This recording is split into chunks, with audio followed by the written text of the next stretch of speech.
जिंदगी में आपका भी ध्यान नहीं लग रहा।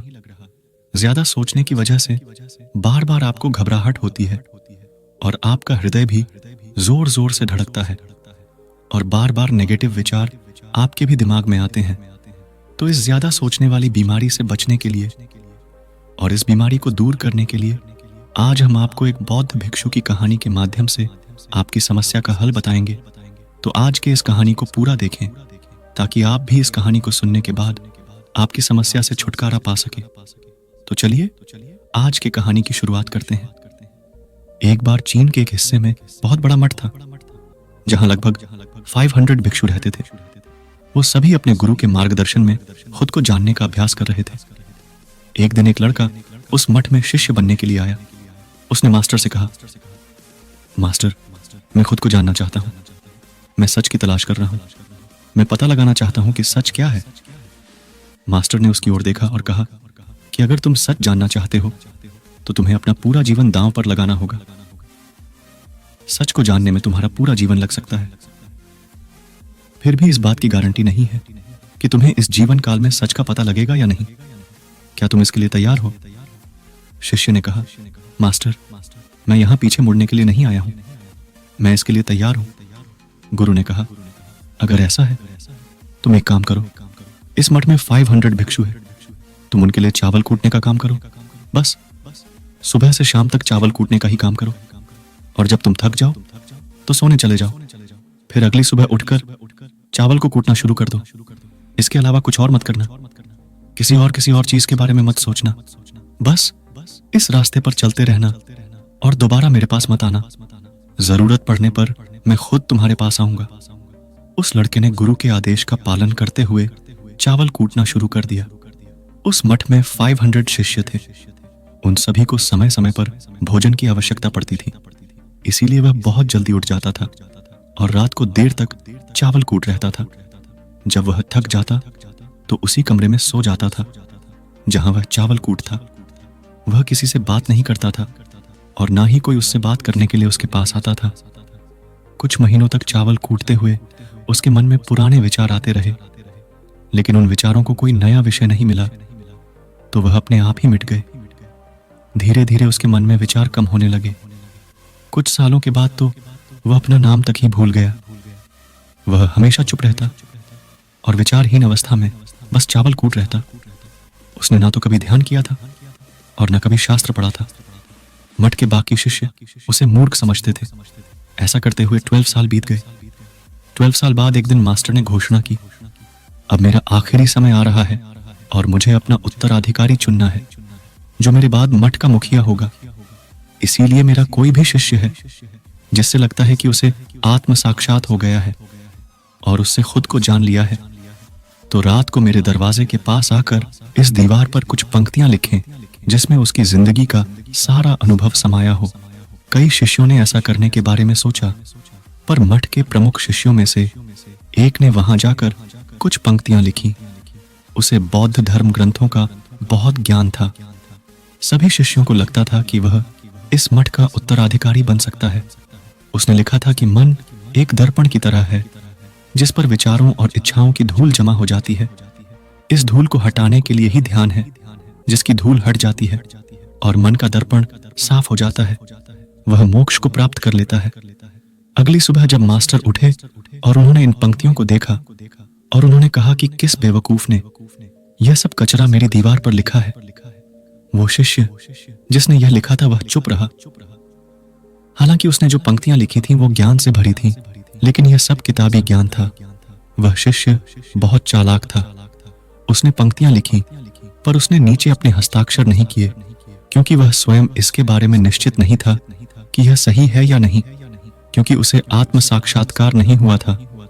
गुरु ने पंक्तियों को पूरी तरह से खारिज कर दिया। यह देखकर सभी हैरान रह गए। यह घटना पूरे मठ में चर्चा का विषय बन गई। इस विषय पर बात करते हुए 2 शिष्य उस शिष्य के पास से गुजरे जो 12 साल पहले यहाँ आया था और दिन रात चावल कूट रहता था। दोनों की चर्चा सुनकर वह धीरे से हंस पड़ा। दोनों शिष्य ने उसे पूछा कि तुम क्यों हंस रहे हो? दोनों शिष्य की नजर मैं यह चावल कूटने वाला तुच्छ ही भिक्षु था। किसी ने उसे ना तो कभी ध्यान करते हुए देखा था, ना ही कभी शास्त्र पढ़ते हुए। हर कोई उसे मूर्ख समझता था, जो बस चावल को ही जानता था। उस मठ में बहुत बड़े बड़े विद्वान थे, लेकिन उस चावल कूटने वाले को किसी से कोई मतलब नहीं था। इसीलिए वह दोनों शिष्य उसे मुस्कुराता हुआ देखकर चकित रह गए। उन्होंने फिर उससे पूछा कि तुम क्यों हंस रहे हो? उसने जवाब दिया, मैं इसीलिए हंसा कि मास्टर सही बोल रहे हैं। ये सब पंक्तियां कचरा है, इन पंक्तियों का कोई मूल्य नहीं है। वह दोनों शिष्य चौंक गए। उन्होंने उससे पूछा कि क्या तुम ऐसी पंक्तियां लिख सकते हो जो इससे भी बेहतर हो? चावल पीसने वाले ने जवाब दिया, नहीं, क्योंकि मैं अनपढ़ हूं, लेकिन हाँ, मैं कुछ पंक्तियां कह सकता हूं। अगर तुमने उन पंक्तियों को तुम लिख सकते हो तो मैं तुम्हारे साथ जाने के लिए तैयार हूं। उन दोनों शिष्यों ने कहा, ठीक है। वे मास्टर के कमरे के पास गए और चावल कूटने वाले ने कुछ पंक्तियां बोली और दूसरे शिष्य ने उस दीवार पर लिख दिया और उन पंक्तियों के नीचे लिख दिया कि चावल कूटने वाला उन्हें लगा कि मास्टर इस पर भी गुस्सा करेंगे। जो पंक्तियों उसने लिखने के लिए कहा था बहुत अद्भुत थी, और वो पंक्तियां थी, मन तो बस एक का भ्रम है ना, तो मन है ना ही मन का कोई दर्पण है, और जब मन ही नहीं है तो धूल कहां ठहरेगी। जो यह जानता है वो सच को जान गया। जब गुरु ने ये पंक्तियां देखी तो वे आधी रात को उठे और चावल कूटने वाले के पास गए। वह सो रहा था। मास्टर ने उसे जगाया और कहा कि ये लो, मेरी छड़ी और मेरे वस्त्र ले लो। आज से तुम मेरे उत्तराधिकारी हो, लेकिन इस मठ को छोड़कर कहीं दूर चले जाओ, क्योंकि इस मठ में बहुत सारे विद्वान हैं जो खुद को तुमसे ज्यादा श्रेष्ठ मानते हैं, और वो तुम्हें मार देंगे। वो इस बात को बर्दाश्त नहीं कर सकते कि एक साधारण सा चावल कूटने वाला उनसे ज्यादा विद्वान निकला। तुम्हें वह सारा ज्ञान हो गया है जो मुझे है। तुम्हें यह सारा ज्ञान चावल कूटते कूटते हुआ है, और मुझे पता है कि तुम जहां भी जाओगे लोग तुम्हारे पास आने लगेंगे, क्योंकि जब कोई फूल खिलता है तो उसकी महक हर तरफ फैलने लगती है। उसने अपने गुरु के पैर छुए और रात को ही वहां से चला गया। अगर हम अपनी जिंदगी में देखें तो पाएंगे बहुत से लोग सोचते हैं कि ध्यान केवल एक ही जगह बैठकर आंखें बंद कर कर ही किया जा सकता है, लेकिन हकीकत में ऐसा नहीं है। ध्यान तो चलते चलते भी किया जा सकता है। अपना कुछ काम करते हुए भी ध्यान किया जा सकता है। असल में ध्यान का मतलब यह है कि आप जो भी काम कर रहे हैं उसे अपनी शिद्दत से करें कि आपको आपके शरीर का ख्याल भी ना रहे। बिल्कुल उस चावल पीसने वाले की तरह, जो चावल कूटने में इतना मग्न हो गया कि उसको खुद का कोई ख्याल ही नहीं रहा। उसने चावल कूटते हुए ही उसने आत्म साक्षात्कार प्राप्त कर लिया। हर समय वर्तमान में रहना और कुछ नहीं सोचना। मन तब तक ही है जब तक विचार है। जब विचार ही नहीं रहेंगे तो मन भी गायब हो जाएगा।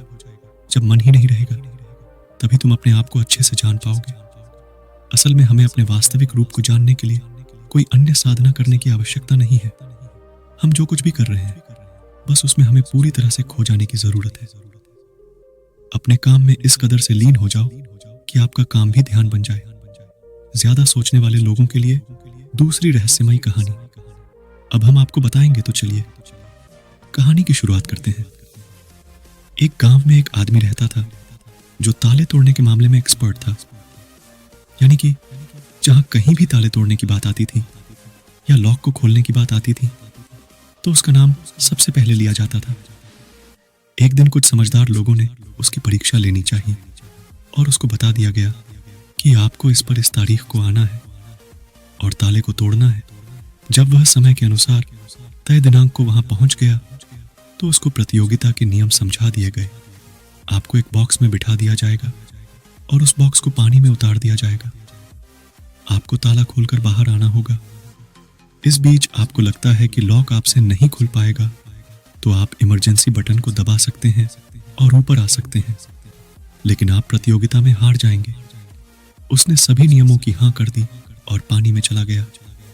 जैसे ही वह पानी में पहुंचा तो उसने जेब में से एक तार निकाला और लॉक को खोलने की कोशिश करने लगा। 4 से 5 बार कोशिश करने के बाद वह बार बार विफल हो रहा था, लेकिन उससे लॉक नहीं खुल रहा था। अब ज्यादा समय तक पानी में रहना उसके लिए और भी मुश्किल था, क्योंकि सांस रोकना आसान नहीं था। फाइनली उसने अपना पूरा दिमाग लगाया और एक बार अंतिम प्रयास किया। वह विफल हुआ और उसने इमरजेंसी बटन दबा दिया। धीरे धीरे ऊपर आने लगा। पानी के ऊपर आए बॉक्स को बाहर निकाला गया और हल्का सा धक्का देकर खोला गया। वह अचंभित हो गया कि एक बार भी मेरे दिमाग में यह ख्याल क्यों नहीं आया कि मैं इसको धक्का देकर खोलूं। हो सकता है कि यह लॉक ही ना हो। तो यही होता है, जब हम भी बहुत ज्यादा सोचते हैं तो इसका खामियाजा हमें भुगतना पड़ता है। कभी कभी ना सोचने से भी जवाब मिल जाता है। इसलिए किसी ने कहा है कि जो कुछ नहीं करते वह कमाल करते हैं। जी हाँ दोस्तों, यह बात बिल्कुल सही है। कभी कभी दिमाग को जब हम शांत रखते हैं और ठंडे दिमाग से सोचने की कोशिश करते हैं तो हमें बेहतर समाधान मिल जाता है। अब हम आपको बताएंगे कि ज्यादा सोचने की यह बीमारी के मुख्य कारण क्या है, जिससे आपको ज्यादा सोचने की बीमारी हो जाती है। अत्यधिक सोच के कुछ मुख्य कारण। पहला कारण, वर्तमान से ज्यादा भूतकाल या भविष्य के बारे में ज्यादा चिंता करना। आप जो काम अभी कर रहे हैं उससे ध्यान हटाकर अपना ध्यान बीते हुए समय या आने वाले पर लगाएंगे तो आप ओवर थिंकिंग के शिकार होते जाएंगे। दूसरा कारण, काम का ज्यादा तनाव होना। जब वर्कलोड ज्यादा होता है तो दिमाग भी तेजी से चलने लगता और यह तनाव का रूप ले लेता है और दिमाग में वह विचार भी आने लगते हैं तो काम से संबंध ही नहीं है और लोग ओवर थिंकिंग के शिकार हो जाते हैं। तीसरा कारण, डर का बना रहना। जब व्यक्ति के अंदर डर होता है, जैसे नौकरी छूट जाने का डर, प्रमोशन ना होने का डर, काम में असफल हो जाने का डर, पैसे ना मिलने या डूब जाने का डर, व्यक्ति इस डर को लेकर कल्पना करता रहता है। भले ही ऐसा ना होने वाला हो, लेकिन धीरे धीरे यह डर उसे जरूरत से ज्यादा सोचने पर मजबूर कर देता है। चौथा कारण, कॉन्फिडेंस की कमी। जब व्यक्ति में किसी काम को करने के प्रति उलझन बनी रहती है तो कॉन्फिडेंस कम होता जाता है, जिसके चलते नकारात्मक विचार दिमाग को घेरना शुरू कर देते हैं और व्यक्ति ज्यादा सोचना और चिंता करना शुरू कर देता है। पांचवा कारण, चीजों के बारे में सकारात्मक से ज्यादा नकारात्मक विचार। जब व्यक्ति छोटी छोटी बातों के नकारात्मक पहलू के बारे में ज्यादा सोचना शुरू कर देता है तो धीरे धीरे व्यक्ति ओवर थिंकिंग का शिकार होता जाता है। क्या ओवर थिंकिंग यानी अत्यधिक सोच से छुटकारा पाया जा सकता है? तो इसका जवाब है जी बिल्कुल। ओवर थिंकिंग यानी अत्यधिक सोच से छुटकारा पाया जा सकता है। हालांकि थोड़ा समय लग सकता है, लेकिन यदि आप नीचे दिए स्टेप को फॉलो करते हैं तो आप ओवर थिंकिंग की प्रॉब्लम से यकीनन छुटकारा पा सकते हैं। तो आइए जानते हैं कि ओवर थिंकिंग की समस्या से छुटकारा कैसे पाएं। ओवर थिंकिंग यानी अत्यधिक सोच से छुटकारा पाने के उपाय। यह सब जानते हैं कि पहले विचार दिमाग में आता है, फिर वह क्रिया का रूप लेता है। हमें कोई भी काम सोच समझकर करना बहुत जरूरी है, पर किसी काम को लेकर जरूरत से ज्यादा सोचना और वो बातें भी सोचना जो काम से संबंधित नहीं है, आपको और आपके काम दोनों को नुकसान पहुंचाता है, तो थिंकिंग प्रॉब्लम नहीं है बल्कि ओवर थिंकिंग प्रॉब्लम है और इसे कम करना जरूरी है। तो आइए जानते हैं ओवर थिंकिंग यानी अत्यधिक सोच से छुटकारा या कम करने के उपायों का पहला उपाय, स्वीकार करें कि आप जरूरत से ज्यादा सोचते हैं। इस बात को मन से स्वीकार करें कि आप ज्यादा सोचते हैं और आपको ऐसा नहीं करना है। जब आप इस बात को स्वीकार कर लेंगे तो आप इससे छुटकारा पाने के लिए अपने आप को तैयार कर लेंगे। आप ओवर थिंकिंग को लेकर जागरूक हो जाएंगे। जब भी आपको लगे कि दिमाग में फालतू विचार चल रहे हैं, तुरंत उसे वहीं रोक दो और यह सोचना शुरू करो कि आपने सोचना कहां से शुरू किया था। तब आपको मालूम होता जाएगा कि आप कितनी फालतू की बातें सोचकर अपना समय और शक्ति बर्बाद कर रहे हैं। दूसरा उपाय, हमेशा सकारात्मक सोचने की कोशिश करें। क्या गलत हो सकता है कि जगह क्या अच्छा हो सकता है। सोचे नकारात्मक विचार डराते हैं और आपका दिमाग चिंता से दौड़ने लगता है। जब आप उन नकारात्मक चीजों पर ध्यान केंद्रित करने लगते हैं जो कहीं हो गई, तो तब आप दिमाग के गुलाम हो जाते हैं। लेकिन जब आप सकारात्मक रूप से सोचते हैं तो दिमाग आपका गुलाम होता है। सकारात्मक रहने का मतलब यह नहीं है कि आप चीजों के सिर्फ एक पहलू को देखें, बल्कि सही और गलत दोनों पहलुओं को देखना जरूरी है। पर केवल नकारात्मक सोचना या ज्यादा नकारात्मक विचार आपको अनुचित सोचने पर मजबूर कर देते हैं। तीसरा उपाय, योग, ध्यान और व्यायाम करें। योग, ध्यान और व्यायाम मस्तिष्क और शरीर को स्वस्थ रखते हैं। ध्यान काफी लाभदायक है, इसे अपने जीवन का हिस्सा बनाएं। चौथा उपाय, वर्तमान क्षण में जीने की कोशिश करो। कभी कभी लोग बीती हुई बातों या घटना के बारे में ही सोचते रहते हैं और तनाव में आ जाते हैं। इसी प्रकार जो समय आने वाला है उसे लेकर भी इतनी चिंता करते हैं कि तनाव में रहते तनाव में दिमाग हावी हो जाता है और फालतू बातें सोचने लगता है। जो समय बीत गया है उससे सीख लो, जो आने वाला है उसकी तैयारी करो। लेकिन यह आप तभी कर सकते हैं जब आप वर्तमान में रहे। इसलिए आप जो अभी कर रहे हैं तो पूरा ध्यान उसी पर लगाओ। पांचवा उपाय, जो बात आपको परेशान कर रही है उसे लिख लें। आपके सोचने के तरीके और आपके महसूस करने के तरीके के बीच एक मजबूत संबंध है। आपके सोचने का तरीका आपकी भावनात्मक स्थिति को प्रभावित करता है और आपकी भावनात्मक स्थिति आपके सोचने के तरीके को प्रभावित करती है। तो जो बात आपको परेशान कर रही है उसे लिख ले। अब उस बात के बारे में यह लिखे कि यह आपको क्यों परेशान कर रही है। अब अपने आप से प्रश्न करें कि क्या इस समस्या का हल परेशान रहना है? यदि नहीं तो उसका हल ढूंढे, और यही इसका कोई हल नहीं है तो परेशान रहने और सोचते रहने से क्या होगा? जब धीरे धीरे आप ऐसे करेंगे तो इस चीज की आपको आदत पड़ती जाएगी और आप अनावश्यक सोचना बंद कर देंगे। छठा उपाय, अपनी भावनाओं का नियंत्रण रखो। भावनाओं पर नियंत्रण रखने का मतलब यह बिल्कुल भी नहीं है कि आप अपनी भावनाओं को दबाएं, लेकिन आपको अपनी भावनाओं पर नियंत्रण रखना होगा। जब आप अपनी भावनाओं पर नियंत्रण रखते हैं तो हकीकत को देख पाते हैं। अनियंत्रित भावनाएं दिमागी विचारों को बेफजूल गति प्रदान करती हैं। सातवां उपाय, चिंता नहीं चिंतन करें। चिंता ओवर थिंकिंग को जन्म देती है और चिंतन क्रिएटिविटी को जन्म देता है। फालतू सोचने की जगह कोई कहानी, कोई लेख, कविता या कुछ रचनात्मक सोचें। आठवां उपाय, अपने पसंद की चीजें करें। जब भी आप फ्री हो तो कोई भी ऐसा काम करो जिसे करना आपको अच्छा लगता हो। किताबें पढ़ा है, गाने सुने, गाने गाएं, घूमने जाएं। यदि आपके घर में बच्चे हैं तो बच्चों के साथ खेलें, अपने दोस्तों से साथ समय व्यतीत करें। नौवां उपाय, अपना सर्वश्रेष्ठ स्वीकार करें। जब आप ज्यादा सोचते हैं तो ना चाहते हुए भी आप नकारात्मक बातें सोचते हैं और अपने आप को औरों से कम आंकने लगते हैं। याद रखें, कोई भी परफेक्ट नहीं होता। जो आप हैं, आप जैसा कोई नहीं है। लोग क्या कहते हैं, इस पर ध्यान देने की बजाय अपना सर्वश्रेष्ठ स्वीकार करें। अपने ज्ञान को बढ़ाते रहें और पॉजिटिव रहें। 10वां उपाय, मन को शांत रखें। आधुनिक जिंदगी भाग दौड़ा और तनाव भरी है। अधिकतर लोगों के साथ तनाव में बने रहना इतना सामान्य हो जाता है कि उन्हें इस बात का पता ही नहीं चलता कि धीरे धीरे तनाव उनके मानसिक और शारीरिक स्वास्थ्य पर बुरा प्रभाव डाल रहा है। जब मन अशांत होता है तब नकारात्मक और बेफिजूल के विचार हमारे दिमाग में घर करने लगते हैं। यदि आप ओवरथिंकिंग से छुटकारा पाना चाहते हैं तो अपने मन को शांत रखें। आपके सोच को बदल देने वाली 3 कहानियां अभी हम आपके सामने प्रस्तुत कर रहे हैं, तो इसे ध्यान से सुने। यह आपकी जिंदगी बदल लेंगी। पहली कहानी, चमकीले नीले। पत्थर की कीमत। एक शहर में बहुत ही ज्ञानी प्रतापी साधु महाराज आए हुए थे। बहुत से दीन दुखी परेशान लोग उनके पास उनकी कृपा दृष्टि पाने हेतु आने लगे। ऐसा ही एक दिन दुखी गरीब आदमी उनके पास आया और साधु महाराज से बोला, महाराज, मैं बहुत ही गरीब हूँ, मेरे ऊपर कर्जा भी है, मैं बहुत ही परेशान हूँ, मुझ पर कुछ उपकार करें।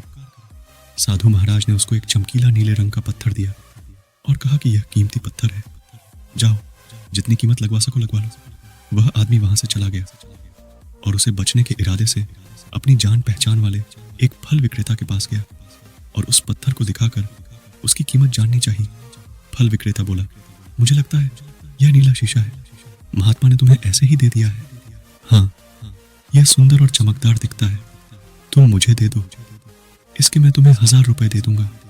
वह आदमी निराश होकर अपने एक अन्य जान पहचान वाले के पास गया जो कि एक बर्तनों का व्यापारी था। उनसे उस व्यापारी को भी वह पत्थर दिखाया और उसे बेचने के लिए उसकी कीमत जाननी चाहिए। बर्तनों का व्यापारी बोला, यह पत्थर कोई विशेष रत्न है, मैं इसके तुम्हें 100 दे दूंगा।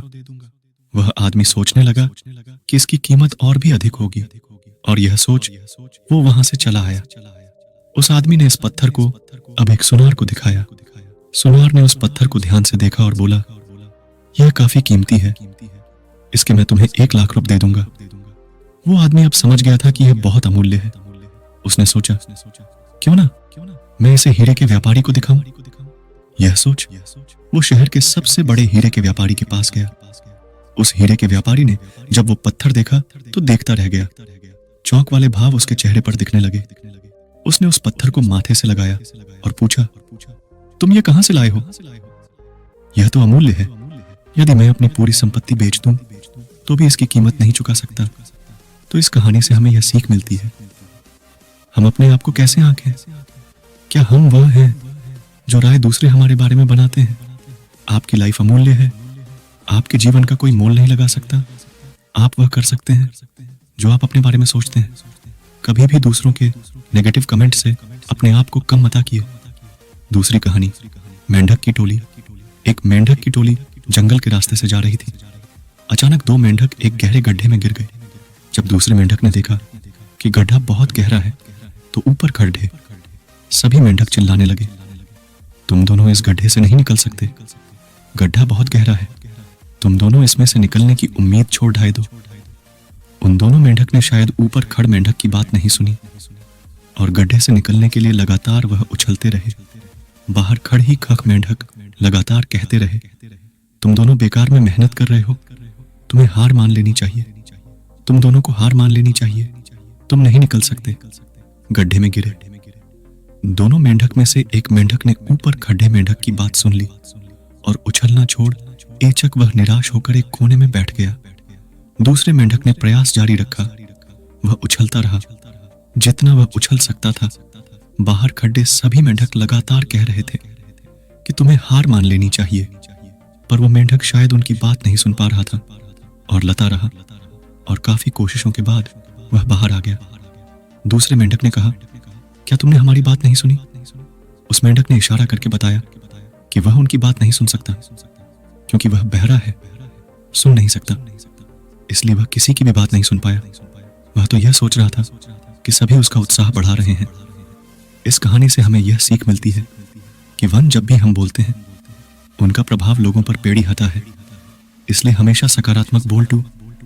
लोग चाहे जो भी कहे, आप अपने आप पर पूरा विश्वास रखें और सकारात्मक सोचें। त्रिकार ही मेहनत अपने ऊपर, विश्वास और सकारात्मक सोच से ही हमें सफलता मिलती है। तीसरी कहानी, चील और मुर्गी। एक जंगल में बरगद का पेड़ था। उस पेड़ के ऊपर एक चील घोंसला बनाकर रहती थी जहां उसने अंडे दे रखे थे। उसी पेड़ा के नीचे एक जंगली मुर्गी ने भी अंडे दे रखे थे। एक दिन उस चील के अंडों में से एक एक अंडा नीचे गिरा और मुर्गी के अंडों में जाकर मिल गया। समय बीता, अंडा फूटा और चील का बच्चा उस अंडे से निकला और वह यह सोचते बड़ा हुआ कि वह एक मुर्गी है। वह मुर्गी के बाकी बच्चों के साथ बड़ा हुआ। वह उन्हीं कामों को करता जिन्हें एक मुर्गी करती है। वह मुर्गी की तरह ही कुड कुड्डा आता, जमीन खोदकर दाने चुगता और वो इतना ही ऊंचा उधर डाक पाता जितना कि एक मुर्गी उधर डाहती है। एक दिन उसने आसमान में एक चील को देखा जो बड़ी शान से उद्दत रही थी। उसने अपनी मुर्गी मां से पूछा कि उस चिड्डी का क्या नाम है जो इतना ऊंचा बड़ी शान से उद्दात रही है। मुर्गी ने जवाब दिया, वह एक चील है। फिर चील के बच्चे ने पूछा, मां, मैं इतना ऊंचा क्यों नहीं उद्दा पाता? मुर्गी बोली, तुम इतना ऊंचा नहीं उड़ सकते क्योंकि तुम एक मुर्गे हो। उसने मुर्गी की बात मान ली और मुर्गी की जिंदगी जीता हुआ एक दिन मर गया।